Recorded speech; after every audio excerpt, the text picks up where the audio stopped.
Namana talaga ni Bronny James ang athleticism ng tatay niya na si LeBron James ang taas tumalon.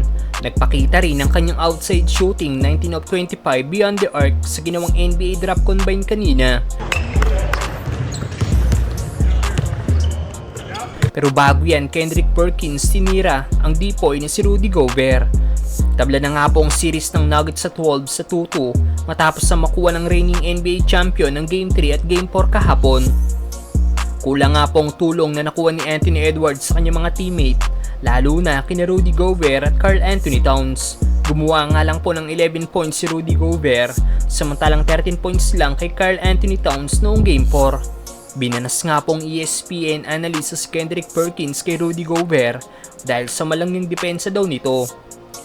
Ayon kay Perkins, si Rudy Gobert daw ba ang defensive player of the year ngayon?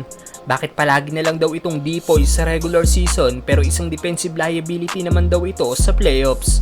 Dapat maglaro daw ito ng mas physical at hindi daw nito pinoprotektahan ng painted area. Ano masasabi nyo sa laro ngayon ni Rudy Gobert, mga brother?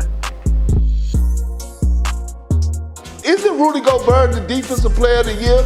Why is it all the time he's the defensive player of the year in the regular season, but a defensive liability come playoff time? I'm tired of the man playing sassy. Samantalang Bronny James namana talaga ang athleticism ng tatay niyang si LeBron James.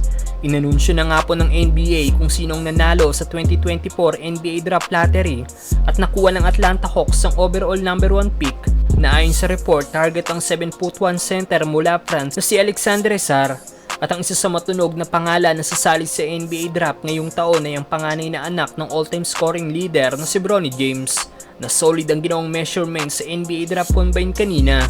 Nagtala nga po si Bronny ng 40.5-inch max vertical jump na 4th highest sa lahat na naging participants. Nakakabilib ito given na 6'1" lang ang height ni Bronny without shoes.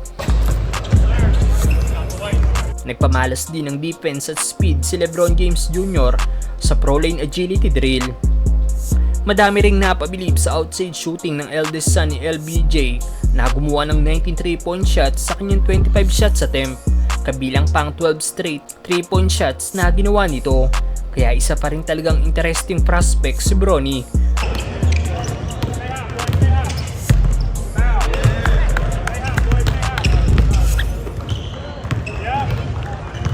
Dahil given sa height nito na 6'4" with shoes ay napaka-athletic din ito.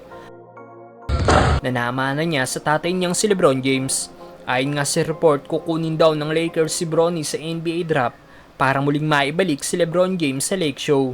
Sigurado magiging kaabang-abang ang father and son duo ng dalawang James.